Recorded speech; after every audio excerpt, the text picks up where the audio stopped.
Hello everyone, sorry about that. After seeing that nice game between Levan Aronian and Fabiano Caruana, you requested for me to show this game, Caruana versus Mamedyarov.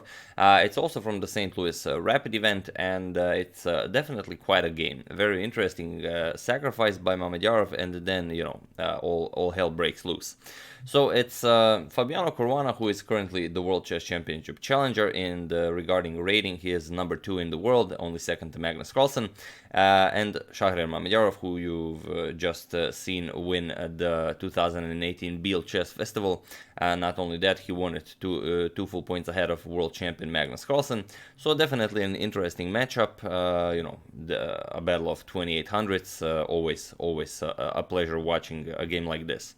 So before we check it out, we do have a nice photo challenge. To gain points in this photo challenge, you have to be able to name all 3 gentlemen in this photo. So there you have it. I don't think it will be too difficult.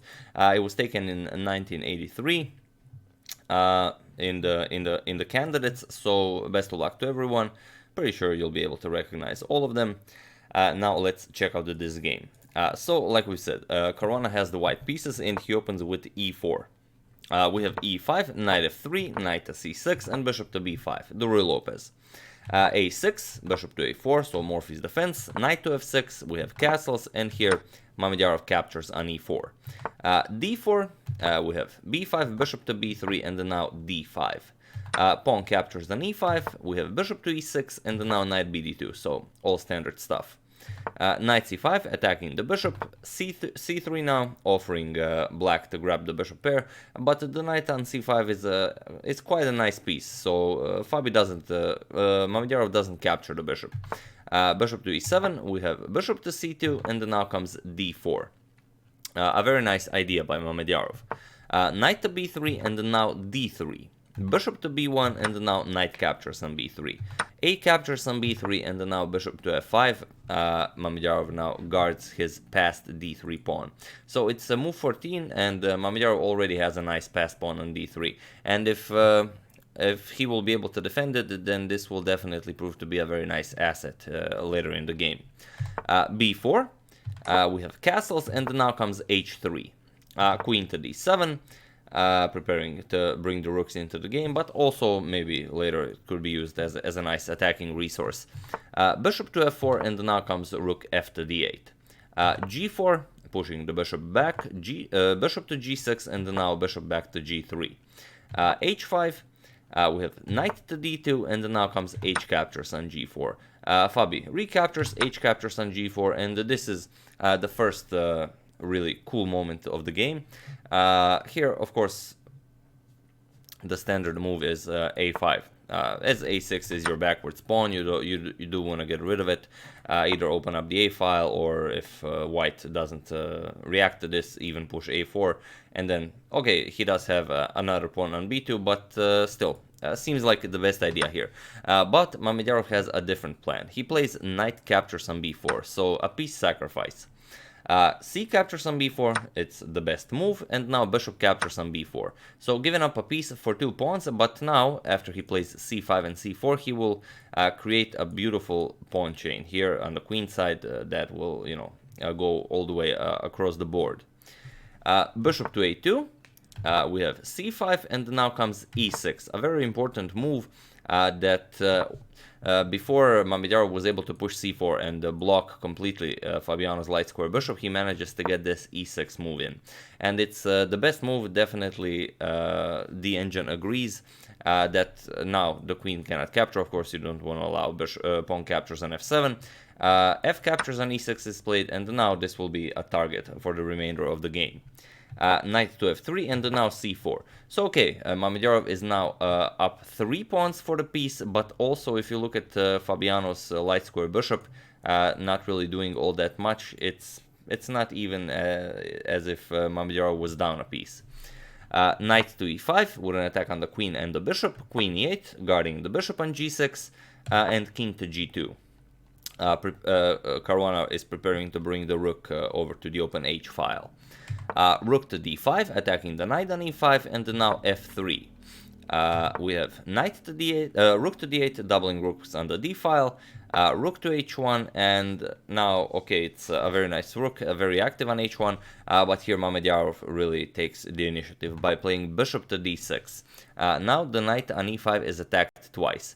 So what do you do here? Fabiano defends it with queen to e2, and now you have two options. You can either capture, and after white recaptures, only then push d2, which is also very nice, but Mamedyarov goes immediately for d2. So queen to e3, and now comes a bishop to c2. The threat, of course, now is pawn to d1, bringing a queen into the game, and after rook captures, then grab the rook. Of course, you don't want to allow that, so you have to block it with the rook. Bishop captures, rook captures, and then now comes bishop captures on e5. Bishop captures on e5, and here, again, this bishop isn't all that great here on a2. As you can see here, Mamedyarov has two rooks, and Caruana has a rook and two bishops. So two bishops for a rook is usually perfectly fine, even better, of course. But here, not so much, because the pawns are really strong, and it will be very hard to get rid of the passed d2 pawn. And here, Mamedyarov manages to play the only move that allows Caruana to seize the initiative. Here, he could simply just continue with queen c6, queen e7, going for g5 if the queen ever moves, maybe even h4. But here he plays rook to d3, and rook to d3 allows this bishop to get back into the game with tempo. So first queen to e4, and now it doesn't matter, even if you move the rook, still bishop to b1 will come with tempo, as queen to h7 will be a threat. So rook 8 to d5, and now comes bishop to b1. There's no getting out of this. Now, you cannot move the rook. If you move the rook, for example, rook b3, you're getting checkmated. Queen h7 check, king moves, and now queen captures on g7. This will be checkmate. So after bishop to b1, queen to f7 was played, and now comes bishop captures on d3. Rook captures on d3, and now queen to a8 check. After that rook to d3 move, Mamedyarov again makes a mistake with this queen to f7 move. He shouldn't have left the back rank, because now if you move the king, then it's over immediately. After rook to h1 check, king moves, now you can check here. After king moves, you can check here. After king captures, you can check with a discovered check. After king moves, you can simply play queen f4, and this will be checkmate. So here you have to decide what to do. Of course, you cannot go with the king, you have to block with the queen. Queen to f8, but now Fabi simply captures the queen. We have captures, and now, although Mamedyarov still has a lot of pawns for the piece, 3 extra pawns for the piece, here Fabiano plays bishop to c3, he attacks Mamedyarov's passed pawn twice, and also the bishop is on a dark square, completely cutting off any play Mamedyarov might have had on the queen side, because none of the pawns can go to a dark square. So king to e7, nothing to do here for black anymore. King f2, we have g6, rook captures on d2, rook captures, and now bishop captures. And again, if Mamedyarov could somehow get rid of these pawns, then perhaps he could hope for a draw here, but this bishop is simply too strong. On the queen side, it will not be possible. King d6, we have bishop to b4 check, king moves, now Fabi brings the king into the game. King e5, bishop d2, king d5, f4 now. King to c5, it doesn't matter even if you push e5, white will simply push f5, captures, and after e4, king f4, and there is nothing to do here. The pawn and king are creating a wall here. Even if you try to go back, bishop b4 check will again completely cut off the king. So after f4, king to c5 was played. We have king e4, b4 now, king to e5, we have a5, king captures on e6, and now king to d4. f5, simply creating a passed pawn on the king side, g captures on f5, g captures on f5, and now king to d3. Bishop to f4, a4, and now we have f6. b3, f7, and now comes c3. B captures on c3 was played, and it was in this position on move 56 that world number 3, Shakryar Mamedyarov, resigned the game. Why did he resign? Well, whatever he plays, for example, if he continues a3, then he's simply not fast enough. Fabi will bring the queen into the game, and after a2, a queen to a3 stops any pawn advances. King c2, defending the b3 pawn, but now comes queen c1 check, the bishop is guarding c1, and here black will simply get checkmated even after bringing a queen into the game.